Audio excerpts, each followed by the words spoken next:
नमस्कार, दिन भर की बड़ी खबरों में आपका स्वागत है। मैं हूं आपके साथ मानसी। आज इस बुलेटिन में बात होगी दिल्ली विधानसभा चुनाव के लिए हुए मतदान की, राहुल की पटना दौरे की।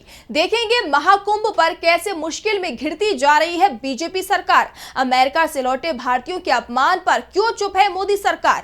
जानेंगे महाराष्ट्र में सीएम आवास को लेकर सामने आए बड़े खुलासे को। और बुलेटिन के आखिर में देखेंगे जाने माने कार्टूनिस्ट इरफान की किस खबर पर पड़ी तिरछी नजर। लेकिन दिन भर की तमाम बड़ी खबरों से पहले एक नजर आज की सुर्खियों पर। राहुल गांधी ने पीएम मोदी के भाषण पर दिया जवाब। कांग्रेस सांसद बोले, पीएम ने अपने भाषण में मेक इन इंडिया का जिक्र तक नहीं किया, मैन्युफैक्चरिंग सेक्टर में ध्यान देने की कही बात। विजय माल्या की याचिका पर कर्नाटक हाईकोर्ट का एक्शन। हाईकोर्ट ने बैंकों को जारी किया नोटिस, मांगी लोन वसूली से जुड़ी जानकारी। आरजेडी नेता तेजस्वी यादव ने बिहार में जंगल राज का उठाया मुद्दा। राज्यपाल मोहम्मद आरिफ खान से की मुलाकात, बिहार में बढ़ती आपराधिक घटनाओं पर सौंपा ज्ञापन। और लाल निशान पर बंद हुआ शेयर बाजार, 312 अंकों की गिरावट के साथ 78,271 पर बंद हुआ सेंसेक्स, 42 अंकों की गिरावट के साथ 23,696 पे बंद हुआ निफ्टी। ये तो थी सुर्खियां। अब बात आज की सबसे बड़ी खबर की। दिल्ली में विधानसभा चुनाव के लिए वोटिंग पूरी हो गई है। वोटिंग के बाद आम आदमी पार्टी और बीजेपी दोनों ही अपनी अपनी जीत का दावा कर रहे हैं, तो दूसरी तरफ आप की तरफ से वोटिंग में धांधली के आरोप भी लगाए गए हैं। आपने प्रशासन और चुनाव आयोग की बीजेपी से मिली भगत कर वोटिंग को प्रभावित करने का आरोप लगाया है। देखिए ये रिपोर्ट। दिल्ली विधानसभा की सभी 70 सीटों पर वोटिंग पूरी हो गई है। सुबह 7 बजे से वोटिंग का काम शुरू हुआ, जो शाम 6 बजे तक चला। कई पोलिंग बूथों पर 6 बजे के बाद भी वोटरों की लाइन लगी हुई थी और जो लोग 6 बजे तक वोटिंग की लाइन में पहुंच गए थे, उन्हें मतदान करने का मौका दिया गया। शाम 6 बजे तक 61% से ज्यादा वोट डाले जा चुके थे। अब वोटिंग का ये आंकड़ा और भी बढ़ सकता है। 2020 के विधानसभा चुनाव में 62.82% वोटिंग हुई थी। ऐसे में इस बार ये संख्या पार होगी या नहीं, इस पर सवाल है। शाम 6 बजे तक सबसे ज्यादा 67% वोटिंग नॉर्थ ईस्ट दिल्ली में हुई। विधानसभा सीट की बात की जाए तो मुस्तफाबाद और सीलमपुर सीट पर सबसे ज्यादा 70% वोट डाले गए हैं। जंगपुरा सीट पर आम आदमी पार्टी के कैंडिडेट मनीष सिसोदिया ने आरोप लगाया कि बीजेपी के लोग नकदी बांट रहे थे। बूथों के पास 4 टेबल लगाकर बैठे थे। शिकायत मिलने पर भी कार्रवाई नहीं हुई। वहीं आपके राज्यसभा सांसद राघव चड्ढा ने आरोप लगाया है कि नई दिल्ली विधानसभा क्षेत्र में बूथों के बाहर तैनात सुरक्षाकर्मी हमारे रिलीवर्स को अंदर नहीं जाने दे रहे। अगर पोलिंग एजेंट बाहर नहीं आएगा और रिलीवर के तौर पर नया पोलिंग एजेंट अंदर नहीं जाएगा तो ये पता नहीं चलेगा कि उस बूथ पर कितना मतदान हुआ या फर्जी वोटिंग हुई। ये पता नहीं चल पाएगा। वहीं आप सांसद संजय सिंह ने कहा कि नॉर्थ एवेन्यू एंड ब्लॉक में 2000 से 3000 रुपए बांटे गए और लोगों की उंगलियों पर स्याही लगाई गई। ये सब चुनाव आयोग के नाक के नीचे हो रहा है। वोटिंग खत्म होने के बाद आपकी तरफ से 50 सीटों पर जीत का दावा किया गया है, तो बीजेपी नेताओं ने भी अपनी जीत का दावा किया है। फिलहाल अब सभी की नजरें 8 फरवरी को होने वाले काउंटिंग पर हैं और उस दिन ये साफ हो जाएगा कि किस दल के हिस्से में कितनी सीटें आएंगी। दिल्ली की गद्दी पर इस बार कौन बैठेगा, इसकी तस्वीर 8 फरवरी को साफ हो पाएगी। लेकिन इस बीच बिहार चुनाव की गूंज अभी से सुनाई दे रही है। इस साल के आखिर में बिहार में विधानसभा चुनाव होने हैं और इससे पहले ही राज्य में सियासी हलचल तेज है। सीएम नीतीश कुमार बिहार में प्रगति यात्रा कर रहे हैं, लेकिन इस बीच विपक्ष के नेता राहुल गांधी 20 दिन में दूसरी बार पटना पहुंच गए हैं, जिसने बीजेपी को टेंशन में डाल दिया है। देखिए ये रिपोर्ट। बिहार में जारी सियासी हलचल के बीच राहुल गांधी पटना पहुंचे। पिछले 20 दिनों में ये राहुल गांधी का दूसरा बिहार दौरा है। राहुल ने श्री कृष्ण मेमोरियल हॉल में स्वतंत्रता सेनानी जगलाल चौधरी की जयंती समारोह में एक बार फिर जाति जनगणना की बात कही।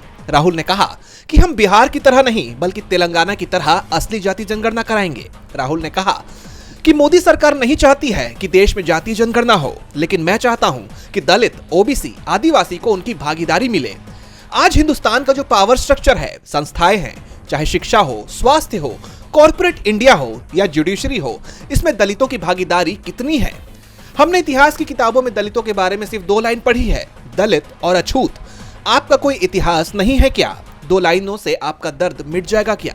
राहुल ने आगे कहा कि हम चाहते हैं कि दलित समुदाय के लोग लीडरशिप में आए। आरएसएस और बीजेपी पर निशाना साधते हुए उन्होंने आगे कहा कि आरएसएस और बीजेपी वाले संविधान के आगे माथा टेकते हैं, लेकिन पीछे वो इसे खत्म करने की साजिश कर रहे हैं। मैं चाहता हूं कि दलित समुदाय के लोग लीडरशिप में आए। देश के टॉप 10 कंपनियों के मालिकों में दलित भी हों। बता दें कि समारोह से पहले राहुल गांधी कांग्रेस विधायक दल के नेता शकील अहमद खान के घर गए। हाल ही में शकील अहमद के बेटे ने अपनी जान दे दी थी। यानी देखा जाए तो इस साल के आखिर में बिहार का विधानसभा चुनाव होना है, जिसे लेकर तमाम सियासी पार्टियां तो अपनी वर्जिश में लगी हुई हैं। लेकिन इस बीच बार बार हो रहे राहुल के बिहार दौरे ने राज्य का सियासी तापमान बढ़ा दिया है। राहुल ने बिहार की जातीय गणना पर सवाल उठाए हैं, तो सवाल अभी भी महाकुंभ को लेकर उठ रहे हैं। प्रधानमंत्री नरेंद्र मोदी ने आज कुंभ में डुबकी लगाई। इस बीच समाजवादी पार्टी के प्रमुख अखिलेश यादव ने महाकुंभ को लेकर बड़ा खुलासा किया है, जिसने योगी सरकार के दावों की एक बार फिर से पोल खोल दी है। तो क्या है पूरी खबर, आइए देखते हैं इस रिपोर्ट में। महाकुंभ में मची भगदड़ पर पूरे देश में चर्चा हो रही है। डबल इंजन सरकार की जमकर फजीहत हो रही है। संसद से लेकर सड़क तक ये मुद्दा छाया हुआ है। सरकार से सवाल पूछा जा रहा है कि आखिर सरकार आंकड़े क्यों छुपा रही है। हर किसी को उम्मीद थी कि जब पीएम मोदी संसद में राष्ट्रपति के अभिभाषण पर धन्यवाद प्रस्ताव देंगे तो अपने भाषण के दौरान महाकुंभ में हुई इतनी दर्दनाक घटना पर कुछ तो कहेंगे, दो शब्द तो कहेंगे, क्योंकि जब भी किसी राज्य में चुनाव होते हैं तो प्रचार के समय पीएम मोदी डबल इंजन सरकार लाने की अपील करते हैं। दावे करते हैं कि डबल इंजन सरकार में डबल सुविधा मिलेगी। लेकिन जब डबल इंजन सरकार वाले राज्य यूपी में इतना बड़ा हादसा हुआ तो उन्होंने एक शब्द तक नहीं कहा, जबकि अगले ही दिन वो डुबकी लगाने पहुंचे, जहां की तस्वीरें और वीडियो सोशल मीडिया पर तेजी से वायरल हो रहे हैं। खास बात यह है कि एक बार फिर पीएम मोदी विपक्ष के निशाने पर आ गए हैं। विपक्ष का कहना है कि पीएम मोदी ने एक ही दिन में तीन पोशाकें बदली, लेकिन पीड़ितों का एक बार भी ख्याल उन्हें नहीं आया। यानी बीजेपी सरकार ये दिखाने की कोशिश कर रही है कि महाकुंभ में सभी कुछ सुचारू रूप से चल रहा है, लेकिन समाजवादी पार्टी रोज नए खुलासे कर रही है। समाजवादी पार्टी प्रमुख अखिलेश यादव ने अपने सोशल मीडिया के जरिए एक पोस्ट करते हुए महाकुंभ भगदड़ को लेकर प्रतिक्रिया दी है। उन्होंने अपने पोस्ट में एक खबर शेयर की है, जिसमें भगदड़ के दौरान वहां मौजूद रही महिलाओं ने घटना के बारे में बताया है। महिलाओं का कहना है कि हम जिंदा थे, लेकिन सिपाही बोला कि इसे गंगा में बहा दो। अखिलेश यादव ने इस पर प्रतिक्रिया देते हुए लिखा कि जिन पर है बीती दुख वो ही जाने, बाकी सत्ता के दावे तो हैं फसाने। अब इस खबर के आने के बाद से योगी सरकार बुरी तरह से घिर गई है। महाकुंभ को लेकर बीजेपी सरकार चौतरफा घिर गई है, तो भारतीय प्रवासियों के मामले में अब मोदी सरकार पर बड़े सवाल खड़े हो रहे हैं। अमेरिका से अवैध प्रवासियों को बाहर निकाला जा रहा है। अमेरिकी राष्ट्रपति डोनाल्ड ट्रंप के आदेश पर तुरंत प्रभाव से उन पर कार्रवाई की जा रही है। ऐसे में भारतीयों को भी अमेरिका की सीमा से बाहर करने का काम शुरू हो गया है। भारतीय प्रवासियों से भरा पहला अमेरिकी विमान भारत पहुंच भी गया है। भारतीयों की इस वापसी को लेकर कांग्रेस ने बड़ा दावा किया है। देखिए ये रिपोर्ट। अमेरिका में डोनाल्ड ट्रंप की सरकार भारतीय प्रवासियों के लिए सख्त रुख इख्तियार कर रही है। अवैध तरीके से घुसे 104 भारतीयों को डिपोर्ट कर दिया गया। 4 फरवरी को अमेरिका से C-17 मिलिट्री प्लेन में इन्हें अमृतसर भेज दिया गया, जो अब लैंड कर चुका है। हालांकि पहले तक ये आंकड़ा 205 का बताया जा रहा था, लेकिन अब 104 लोगों के भारत वापस आने की खबर है। इसमें ज्यादातर लोग गुजरात और हरियाणा और पंजाब से बताए जा रहे हैं। वैसे तो ये सभी लोग डंकी रूट के जरिए अवैध तरीके से अमेरिका पहुंचे थे, लेकिन इनकी वापसी ने एक नई बहस छेड़ दी है। सवाल मोदी और ट्रंप के रिश्तों को लेकर उठ रहे हैं कि जो नरेंद्र मोदी ट्रंप को माय डियर फ्रेंड कहकर संबोधित करते रहते हैं, आखिरकार उनके देश के निवासियों के खिलाफ इस तरह की कार्रवाई क्यों की जा रही है, जबकि रूस, चीन जैसे देशों की तरफ अमेरिका ने नजर उठाकर भी नहीं देखा। सवाल ट्रंप के फैसलों के साथ ही उनके कार्यान्वयन पर भी उठ रहे हैं, क्योंकि जिस तरह की तस्वीरें सामने आई हैं इन प्रवासियों की प्लेन से उतरते हुए, वो वाकई में हैरान करने वाली है। कमर से लेकर हाथों तक जंजीरों से जकड़े हुए हैं, मुंह पे मास्क का कवर। भारतीयों की इस तरह से वापसी ने मोदी सरकार पर भी सवालिया निशान लगा दिए हैं। कांग्रेस ने भी इस पर दुख जताया। कांग्रेस प्रवक्ता पवन खेड़ा ने ट्वीट कर लिखा कि अमेरिका से भारतीयों को हथकड़ी लगाकर और अपमानित करके निर्वासित किए जाने की तस्वीरें देखकर एक भारतीय होने के नाते मुझे दुख होता है। उन्होंने 2013 की भारतीय राजनयिक देवयानी खोबरागड़े को अमेरिका में हथकड़ी लगाने की घटना भी याद की। खेड़ा ने कहा कि उस वक्त यूपीए सरकार ने कड़ी प्रतिक्रिया दी थी।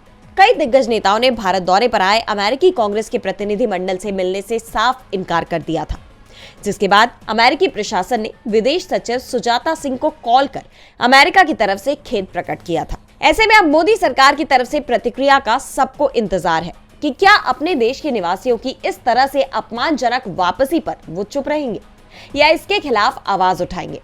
बहरहाल अब ये आने वाले वक्त में साफ हो जाएगा। भारतीय प्रवासियों के मामले पर मोदी सरकार पर बड़े सवाल खड़े हो रहे हैं, तो सवाल देवेंद्र फडणवीस पर भी उठ रहे हैं कि आखिर वो सीएम आवास क्यों नहीं जा रहे हैं। अभी भी वो उसी बंगले में रह रहे हैं जो उन्हें पहले से मिला हुआ था। अब इसे लेकर बड़ा खुलासा हुआ है, तो क्या है पूरी खबर, देखिए ये रिपोर्ट। महाराष्ट्र की राजनीति में अब काले जादू की एंट्री हो गई है। वजह यह है कि संजय राउत ने वर्षा बंगले को लेकर काले जादू का सनसनीखेज आरोप लगाया है। वर्षा बंगला सीएम आवास है, लेकिन फडणवीस इस आवास में जाने को तैयार नहीं है। संजय राउत ने दावा किया है कि उप मुख्यमंत्री एकनाथ शिंदे के गुट ने वर्षा बंगले में कामाख्या माता से जुड़ी तांत्रिक गतिविधियां की हैं। बंगले के आंगन में भैंस के सींग दफनाए गए हैं, जिससे मुख्यमंत्री देवेंद्र फडणवीस वहां रहने से बच रहे हैं। संजय राउत ने कहा कि हमने सुना है कि खुद बीजेपी के कुछ लोग कह रहे हैं कि वर्षा बंगले के आंगन में कुछ तांत्रिक अनुष्ठान किए गए हैं। वहां खुदाई कर भैंसे के सींग गाड़े गए हैं जो कामाख्या मंदिर से लाए गए थे। ये सब इसलिए किया गया ताकि मुख्यमंत्री की कुर्सी किसी और के पास ना जाए। अब इस पर मुख्यमंत्री को खुद सफाई देनी चाहिए। ये सिर्फ एक अफवाह नहीं है, बल्कि वर्षा बंगले के कर्मचारियों के बीच भी इसको लेकर चर्चा हो रही है। अब इसका जवाब नींबू मिर्च वाले शिंदे गुट को देना चाहिए। उसके पास तमाम नींबू सम्राट हैं, वो बताएंगे कि ये सब सच है या झूठ। वहीं शिवसेना यूबीटी के एक और नेता भास्कर जाधव ने कहा कि वो काले जादू पर विश्वास नहीं करते, लेकिन अगर संजय राउत ने कहा है तो इसमें तथ्य जरूर होगा। आखिर फडणवीस वर्षा बंगले में क्यों नहीं जा रहे? मुख्यमंत्री देवेंद्र फडणवीस ने अभी तक इस विवाद पर कोई टिप्पणी नहीं की है, लेकिन उनके दफ्तर से बयान जारी कर कहा गया है कि वर्षा बंगले में रेनोवेशन यानी कि मरम्मत का काम चल रहा है। जैसे ही काम पूरा होगा वो वहां शिफ्ट हो जाएंगे। वहीं उप मुख्यमंत्री एकनाथ शिंदे ने पलटवार करते हुए कहा कि संजय राउत खुद काले जादू में विश्वास रखते होंगे, इसलिए ऐसी बातें कर रहे हैं। उनसे पूछिए कि उन्होंने खुद कितनी बार इस तरह के अनुष्ठान किए हैं। महाराष्ट्र की राजनीति में अब काले जादू की एंट्री हो गई है। संजय राउत ने वर्षा बंगले को लेकर काले जादू का सनसनीखेज आरोप लगाए हैं, तो आरोप अयोध्या के मिल्कीपुर सीट पर हुए उपचुनाव को लेकर भी लग रहे हैं। सपा प्रमुख अखिलेश यादव ने सत्ता पक्ष पर लोकतंत्र के साथ खिलवाड़ करने के आरोप लगाए हैं। उन्होंने पीठासीन अधिकारियों के स्ट्रिंग ऑपरेशन का वीडियो भी जारी किया है। तो क्या है पूरी खबर, आइए देखते हैं इस रिपोर्ट में। अयोध्या के मिल्कीपुर में उपचुनाव ने यूपी की सियासत को गरमा दिया है। उपचुनाव के लिए मिल्कीपुर विधानसभा क्षेत्र में 414 बूथों पर सुबह 7 बजे से लेकर शाम 6 बजे तक लोगों की भारी भीड़ लगी रही और लगभग 69% लोगों ने मतदान किया। इस सीट पर बीजेपी की तरफ से चंद्रभानु पासवान मैदान में है, जबकि सपा ने अजित प्रसाद को उतारा है। लोकसभा चुनाव में मिली हार के बाद बीजेपी के लिए ये सीट नाक का सवाल बनी हुई है। ऐसे में ये उपचुनाव काफी अहम माना जा रहा है। वोटिंग के दिन कमिश्नर और आईजी रैंक के अधिकारियों ने मतदान केंद्रों का दौरा भी किया, लेकिन सारी व्यवस्थाओं के बावजूद वोटिंग के दौरान धांधली को लेकर कई सवाल उठ रहे हैं। सपा प्रमुख अखिलेश यादव ने आरोपों की झड़ी लगा दी है। उन्होंने एक के बाद एक सोशल मीडिया पर पोस्ट कर पुलिस प्रशासन पर गंभीर आरोप जड़ दिए। सपा चीफ ने कहा कि मिल्कीपुर में कई जगह पर ईवीएम खराब हुई, सपा के बूथ एजेंटों को भगा दिया गया और कई जगहों पर फर्जी मतदान हुआ। उन्होंने पीठासीन अधिकारियों के कथित स्टिंग ऑपरेशन का ऑडियो भी शेयर किया। ऑडियो शेयर करते हुए अखिलेश ने ट्वीट किया कि ये है पीठासीन अधिकारियों की सच्चाई का स्टिंग ऑपरेशन, जो सत्ताधारी के लिए फर्जी मतदान का टारगेट पूरा कर रहे हैं। इनके बूथों पर तुरंत चुनाव रद्द किया जाए और इन्हें ऑडियो सबूतों के आधार पर निलंबित किया जाए और फिर उचित न्यायिक कार्रवाई के बाद बर्खास्त भी। हालांकि प्रशासन ने इन सभी आरोपों को सिरे से खारिज कर दिया है, लेकिन अखिलेश ने एक बुजुर्ग का जो वीडियो शेयर किया है वो काफी चौंकाने वाला है। इस वीडियो में रिपोर्टर से बातचीत के दौरान बुजुर्ग शख्स ने अपना नाम राम भवन पांडे बताते हुए कहा कि उन्होंने बीजेपी को वोट किया है। इसके साथ ही उस शख्स ने दावा किया कि उसने 6 वोट डाला है। बुजुर्ग किसी अमानीगंज रायपट्टी बूथ की बात कर रहे हैं। इस वीडियो से हड़कंप मच गया है। बीजेपी से लेकर चुनाव आयोग तक गंभीर सवालों से घिर गए हैं। मिल्कीपुर सीट पर हुए मतदान के दौरान विपक्ष के आरोपों ने एक बार फिर बीजेपी और चुनाव आयोग पर सवाल खड़े कर दिए हैं, तो सवाल लगातार किसान आंदोलन को लेकर भी उठ रहे हैं। एमएसपी की कानूनी गारंटी समेत अन्य मांगों को लेकर चल रहे आंदोलन को 1 साल पूरे होने वाले हैं। ऐसे में किसानों ने अब अपनी ताकत दिखाना शुरू कर दी है। हरियाणा के 50 से अधिक गाँव से किसान अपने अपने खेतों के ट्यूबवेलों से पानी लेकर डल्लेवाल के मोर्चे में पहुंचे और सरकार के खिलाफ नाराजगी दिखाई। तो क्या है पूरी खबर, आइए देखते हैं इस रिपोर्ट में। किसानों के मुद्दे पर मोदी सरकार बुरी तरह से फंस गई है। किसान एमएसपी की कानूनी गारंटी समेत अपनी कई मांगों पर अड़े हुए हैं। ऐसे में लगभग 1 साल से शंभू बॉर्डर पर किसान संघर्षरत हैं। खनौरी बॉर्डर पर भी पिछले 70 दिनों से किसान नेता जगजीत सिंह डल्लेवाल अनशन कर रहे हैं और अब हरियाणा से किसानों और ग्रामीणों का पंजाब के खनौरी बॉर्डर की तरफ मूवमेंट सामने आया है। ये किसान खनौरी बॉर्डर पर अनशन कर रहे डल्लेवाल के लिए ट्यूबवेल का पानी लेकर पहुँचे हैं। इनमें नारनौल, राजपुरा, माजरी, डिडवादी, सोहटी, फग्गू, धर्मपुरा, खेराती, खेड़ा, दादू, तिलोकीवाला, बीसला, करनौली, माजरा, खुराना, रोजखेड़ा, जुलहेड़ा, लोदर, फतेहपुर, फुला, सुंदरनगर, हमजापुर आदि गांव शामिल हैं। किसान नेताओं का कहना है कि डल्लेवाल पिछले कई दिनों से सिर्फ जल ग्रहण कर अपने शरीर पर कष्ट झेल रहे हैं ताकि खेती, जमीन एवं किसानों की अगली पीढ़ी को बचाया जा सके। ऐसे में किसान चाहते हैं कि उन्हीं खेतों का पवित्र जल जगजीत सिंह डल्लेवाल ग्रहण करें, जिन्हें बचाने के लिए वो सत्याग्रह कर रहे हैं। किसान नेताओं ने कहा कि ये सिर्फ पानी नहीं है बल्कि उन हजारों किसानों की भावना है जिन्हें ये लगता है कि एमएसपी गारंटी कानून बनवाने के लिए चल रहे किसानों के इस आंदोलन में सहयोग करना जरूरी है। इसी तरह 6, 8 और 10 फरवरी को हरियाणा के किसानों के बड़े जत्थे जल को लेकर दाता सिंह वाला खनौरी मोर्चे पर पहुंचेंगे। किसान नेताओं ने सभी किसानों से अपील की है कि मोर्चे का 1 साल पूरे होने पर 11 फरवरी को रतनपुरा, 12 फरवरी को दाता सिंह वाला खनौरी और 13 फरवरी को शंभू मोर्चे पर आयोजित महापंचायतों में ज्यादा से ज्यादा संख्या में पहुंचे। यानी किसानों ने ताकत प्रदर्शन करने की पूरी तैयारी कर ली है। आपको बता दें कि इस बार के बजट से भी किसानों को काफी उम्मीद थी, लेकिन फिर उन्हें निराशा हाथ लगी और 14 फरवरी को सरकार के साथ उनकी बैठक है, लेकिन इससे पहले वो अपने शक्ति प्रदर्शन की तैयारी में लगे हुए हैं। अगर एक बार फिर किसान बॉर्डर पर इकट्ठे हो गए तो मोदी सरकार के लिए मुश्किलें खड़ी हो सकती हैं। और बुलेटिन के आखिर में देखेंगे जानी मानी कार्टूनिस्ट इरफान की किस खबर पर पड़ी तिरछी नजर।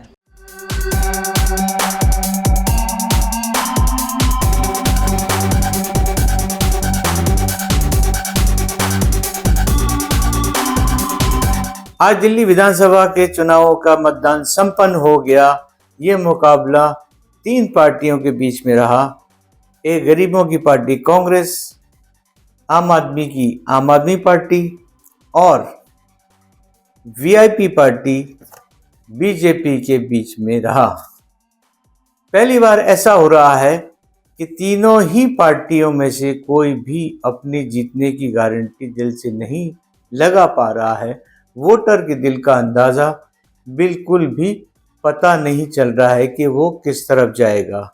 लेकिन वैसे ये मुकाबला आम आदमी पार्टी और बीजेपी के बीच में था, लेकिन आखिरी टाइम में कुछ ऐसा हुआ कि कांग्रेस ने एक बड़ी एंट्री इस चुनाव में मार ली है।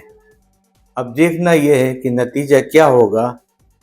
हालांकि कहा यह जाता है 3 तिगाड़ा काम बिगाड़ा, ऐसा केजरीवाल जी कह सकते हैं।